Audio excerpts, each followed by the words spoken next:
Ah, acho que ela foi boa. A infância é boa. A infância antigamente era boa, né? Correr pra rua fora o dia inteiro, não ter, sair cedo de casa, chegar só de tarde. Depois da escola também, né? Comecei a estudar. Infância bem equilibrada, entendeu? Entre bagunças, machucados, arranhões.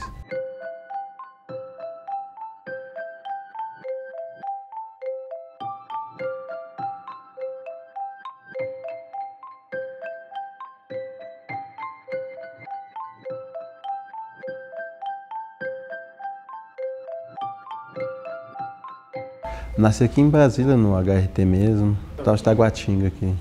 Nasci em Brasília e me criei aqui. Até os 17 anos eu morei em Brasília, da infância até os 17. Cresci na Samambaia e aos 10 anos eu vim aqui para Vicente Pires. Rapaz, eu morei em Taguatinga, Ceilândia, Pessu, Setoró, naquela região ali.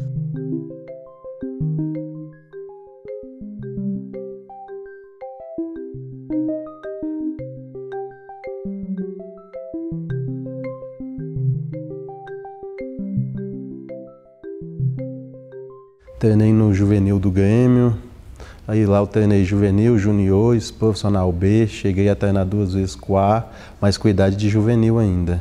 No Brasiliense também, aqui no juniores do Brasiliense, na Inter de Limeira, no time do Legião de Craques, que hoje é só Legião, do Renato Russo, projeto da família do Renato Russo também. E nisso eu fui até os 17 anos. Olha, essa cooperativa hoje, o mais importante dessa cooperativa são as pessoas que estão envolvidas nelas. O trabalho é complemento, mas para nós o mais importante são as vidas. Hoje nós resgatamos vidas, restauramos vidas. Eu acho que no que eu fazia, que é ser goleiro, eu era até razoável, porque os 2 goleiros que treinavam comigo na equipe do Grêmio, um é titular hoje do Corinthians, que é o Cássio, e o outro é titular do Grêmio, que é o Marcelo Groi. Então, se os 2 estão em 2 times grandes do Brasil hoje, na pior das hipóteses, era para estar na Série B, né? Eu estudei até os 14, 15, só que como eu comecei a jogar futebol, eu arrumei um empresário. Aí, como eu sempre estava migrando de uma cidade para outra, entendeu? Já tive em Salvador, já tive em Porto Alegre, em São Paulo, interior de São Paulo. Aí não tinha como. Sempre eu começava a estudar, ficava 3, 4 meses estudando em um lugar, depois eu mudava, né? Saía do time.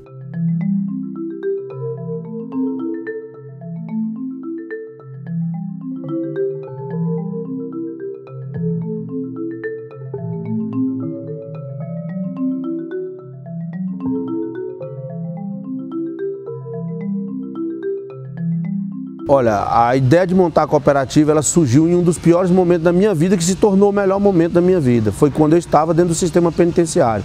Quando eu estava lá dentro do sistema penitenciário, eu estava condenado a 19 anos e 4 meses. E ali dentro, em busca de uma solução para a minha vida, eu comecei a buscar o colégio, a estudar no EJA, na FUNAP, né? No sistema penitenciário, comecei a estudar, comecei a ir para a igreja, comecei a fazer tudo que eu não fazia aqui fora. Com 17 anos de idade, eu tava aqui no Brasiliense treinando e eu só tinha juniores, não tinha juvenil, mas eu era juvenil e já estava lá treinando, o único juvenil que treinava com juniores. E de 17 para 18, a gente estava fazendo a pré-temporada para ir para São Paulo, disputar a Copa São Paulo de Futebol Júnior. E o treinador tinha que levar os caras que já estavam no último ano de júnior e ia estourar a idade. E aí, quando acabou a pré-temporada, ele fez a relação de 25 nomes e não relacionou meu nome. Aí eu fiquei meio revoltado, entendeu? 5 minutos de vulta emoção e arrebentei com a minha vida. E dentro do sistema penitenciário eu comecei a estudar, comecei a trabalhar na faxina e tive uma oportunidade de ir para a fábrica de bola. Trabalhar na fábrica de bola. Então eu trabalhava, estudava e ainda trabalhava na faxina. Então eu vivia meu tempo todinho ocupado dentro do sistema penitenciário. E aí lá dentro, graças a Deus, foi aonde nós tivemos uma ideia, um dia dentro da fábrica de bola conversando. Falamos, gente, se a gente conseguir sair desse lugar aqui, vamos chegar lá fora, quando chegar lá fora não vamos mais praticar crime, vamos trabalhar, vamos fazer alguma coisa para nós mudar a nossa história.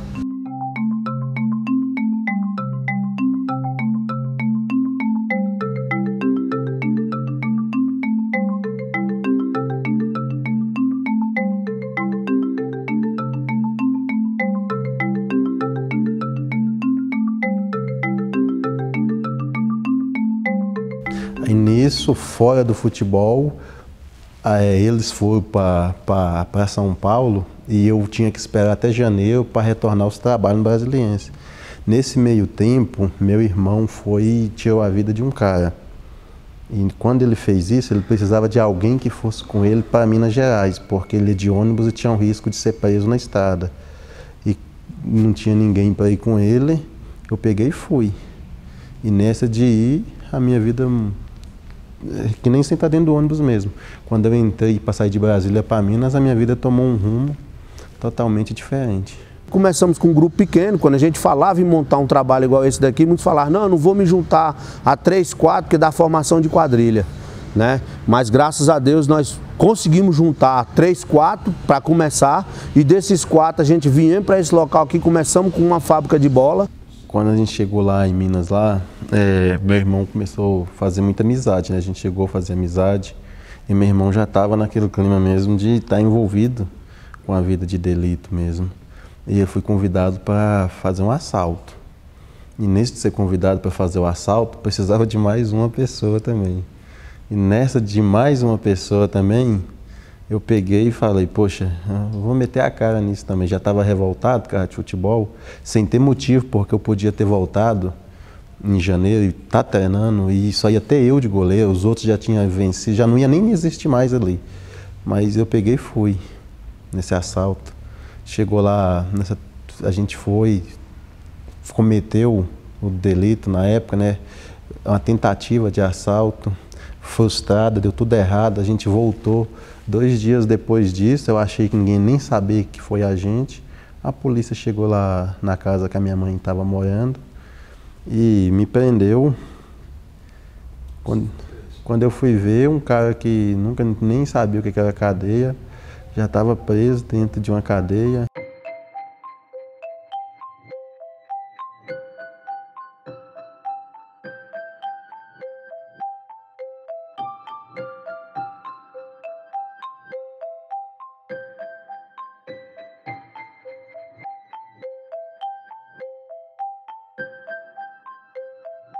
A China, a Coreia, o Paquistão, a concorrência desleal. A gente fabricava uma bola que o custo dessa bola custava 25, quase 30 reais pra gente, de matéria-prima e mão de obra. A China, a Coreia vendendo uma bola por 10, 15 reais aí, e uma bola assim, aparentemente melhor do que a gente, mas não tinha o trabalho que nós temos. É bem engraçado assim, porque no começo eu tinha esperança mesmo de sair e voltar pro futebol.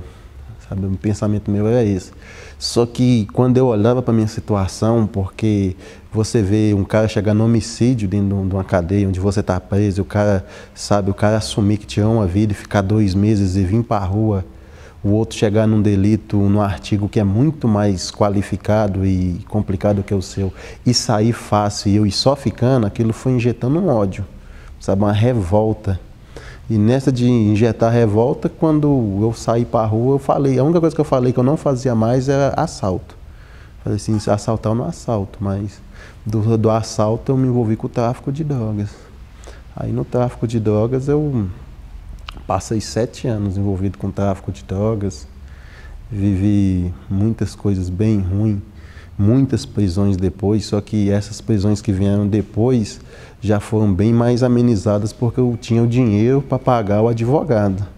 E o que eu não tinha na primeira vez. Mas aí o futebol, eu olhava para a minha vida com 19, 20, 21, 22, 23, já não tinha jeito mais. Hoje se gasta muito para deixar um cidadão de trás das grades, para prender, para punir, para humilhar, para maltratar, mas depois quando essa pessoa precisa de uma oportunidade para mudar a história, para se sentir útil para alguma coisa, mesmo que seja para reciclar esse material que nós temos aqui, o lixo da sociedade, reciclando o lixo da humanidade, porque é o seguinte, nós trabalhamos hoje com a migalha que cai da mesa do empresário, dos grandes. Aí nisso aí eu já conheci uma moça, a gente começou a se relacionar, ela engravidou, aí eu fui ser pai, envolvido com o tráfico ainda. E quando ela foi chegando, a gestação foi se dando, e já estava prestes ela ganhar, eu peguei e abri mão de novo, parei com tudo e fui para Belo Horizonte para trabalhar. Aí eu já montei um cachorro-quente na rua. Aí da rua o negócio deu certo, no tete a tete ali na rua deu certo, já montamos uma loja. Só que aí no de montar a loja, o lugar que a gente morava, uma área de conflito muito intenso, uma das regiões que tem o maior índice de homicídio lá em Belo Horizonte, em Betim, que é o bairro chamado Teresópolis, ela não conseguia ficar em paz. Ela tem um sistema muito nervoso, ela fica muito nervosa se acontecer o que acontecia lá, que era troca de tiro. Aí ela pegou e resolveu ir embora. E ir embora é voltar para a cidade, que eu era envolvido com tráfico. E ela pegou e veio embora, levou minha filha também. A gente brigou, ela pegou e veio embora. Eu passei 4 meses tentando ainda continuar a minha vida, seguir meu caminho, mas não aguentei não. Aí peguei, abri mão de tudo e voltei para a cidade também. E ela me chamou também, volta para cá. Aí no que eu voltei, já voltei me envolvendo de novo com o tráfico de drogas. Não tínhamos como parar. Se nós parássemos, nós íamos ser muito covardes. Porque se nós parássemos, nós íamos ter que voltar para o crime. Então eu não queria voltar para o crime. Nós tivemos que continuar, entendeu, com esse trabalho aqui. Dentro de uma ilegalidade que não é ilegalidade. Porque que crime que nós estamos fazendo? Tirar um material que ia para o aterro sanitário, que ia fazer uma montanha. Nós estamos tirando 100 toneladas de madeira por dia do lixo, professor. Qual o crime que nós estamos fazendo, pelo amor de Deus? Se nós não estivéssemos tirando essas 100 toneladas daqui, ela estaria lá dentro do lixão, simplesmente numa montanha. E não estaria dando emprego, não estaria gerando renda, não estaria tirando traficante, assaltante, bandido do meio da rua e colocando para trabalhar. E com dignidade, porque eles caem para dentro desse montanha de madeira aí e nessa madeira eles tiram o sustento da família deles. 1.000, 2.000, 3.000, 4.000 reais por mês.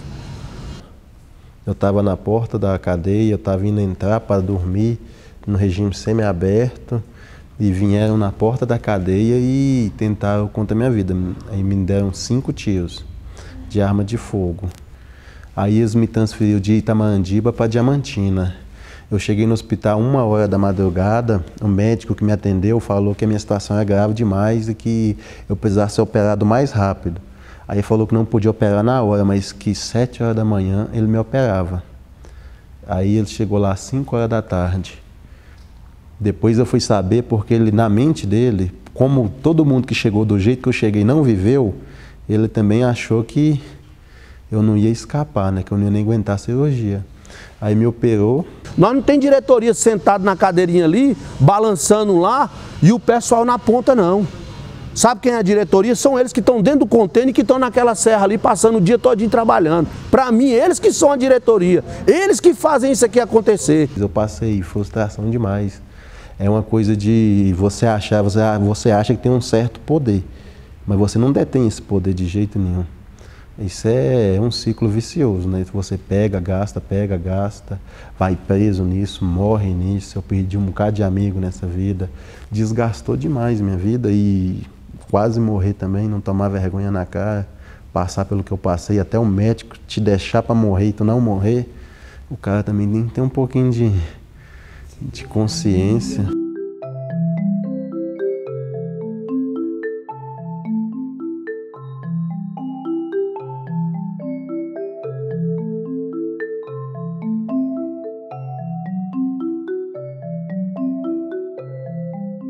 Sabe por que eu digo isso? Porque muitas vezes as pessoas, para montar um projeto, a primeira coisa que eles fazem é pegar, elaborar um projeto na mente, depois coloca no papel. Aqui não, nós não tivemos nada disso, nós aprendemos todos os dias.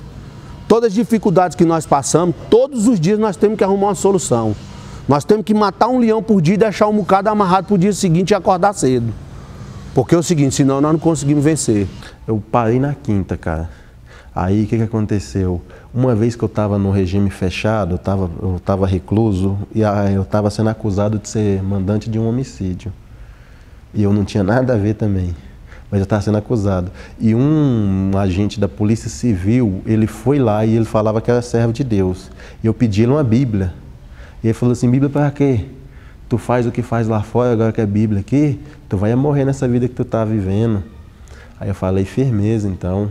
Só que eu falei isso e já vi no meu coração, cara, eu vou mudar, eu vou estudar e vou mostrar para esse cara. Você é advogado, para ir na delegacia um dia e chega lá com um advogado, né? Com a carteirinha da OAB, para ver o baque que ele ia levar. Porque eu fiz muita amizade com o advogado que me defendia foi uma amizade tão grande que em todos os processos, depois que ele viu que eu queria realmente mudar, ele me defendeu em todos, sem cobrar honorário, sem cobrar nada. Ele me defendeu de graça. Aí foi ele que me inspirou também a querer ser advogado. Aí eu estava em Belo Horizonte, na 5ª série, falei com ele também lá e comecei a estudar. Eu quero falar para nunca cruzar os braços. O maior homem do mundo morreu de braços abertos. Eu não tive assim a felicidade de continuar estudando, mas eu comecei a estudar no EJA, dentro do sistema penitenciário. E eu tenho visto muitos colegas meus que saíram lá de dentro, que hoje são doutores, são advogados, são bem-sucedidos, têm seus escritórios, têm suas empresas montadas. Então eu quero dizer para qualquer uma pessoa que estiver dentro do sistema penitenciário, por pior que seja a dificuldade que ele esteja enfrentando, que ele acredite em si próprio, porque só quem pode mudar a vida do ser humano é ele próprio. Direito.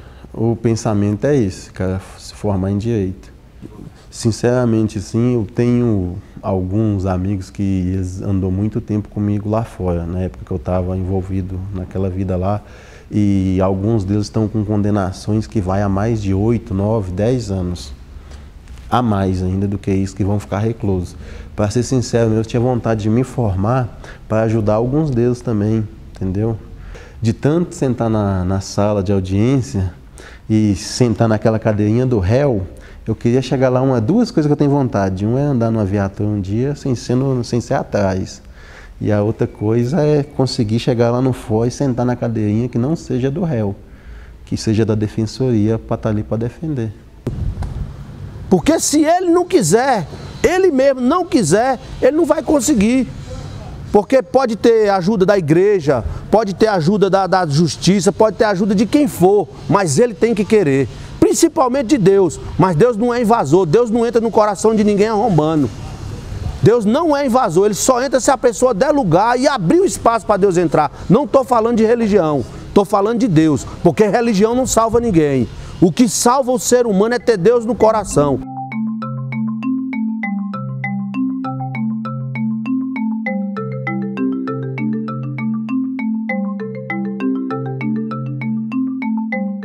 Estou no primeiro ano do ensino médio e eu já fico pensando no dia da festividade da faculdade, quando você vai formar, que faz a festa, que você vai lá e discursa. Eu sempre fico imaginando as pessoas que eu vou estar citando ali naquele depoimento, sabe? Na hora que você vai lá fazer os agradecimentos.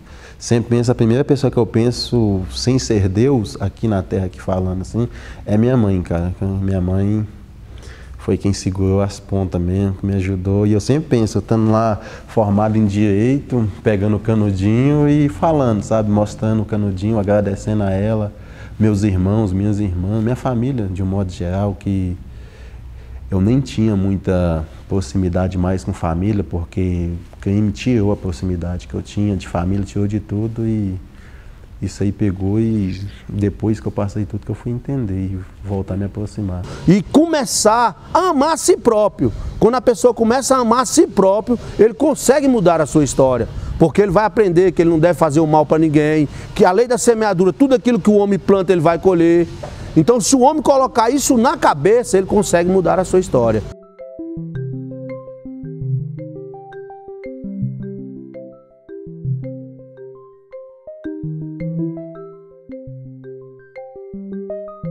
A gente acha que vem de uma situação bem limitada, bem precária e a escola está mais distante do que as bocas de fumo, entendeu? Os convites para uma oportunidade de trabalho está bem mais distante do que a oportunidade de você empunhar uma arma e partir para o crime. Só que se o cara pensar bem e pensar como eu penso hoje, ele vai entender que ele tem que pegar essa coragem que ele tem, a disposição que a gente fala lá fora e investir ela no estudo, entendeu? Em ter um diploma, em ser alguém, porque o crime, o reconhecimento do crime, ele é 100% negativo e o do estudo não é, e o estudo é para a vida inteira. Eu falo assim, um conselho que eu dou para qualquer cara que estiver envolvido, com o pensamento de se envolver, cara, pega o livro, vai ler o livro, vai se dedicar, vai se vencer, entendeu? Vai ser melhor do que pode ser, porque Eu acho que por vir do gueto, favela, comunidade, o que quer que seja, eu acho que a luta da gente tem que ser bem mais intensa do que quem já tem acesso a tudo isso que está aí e às vezes nem usa. E é muito mais bonito quando você vê um cara que veio do nada vencer do que quando você vê um que já tinha condição vencer.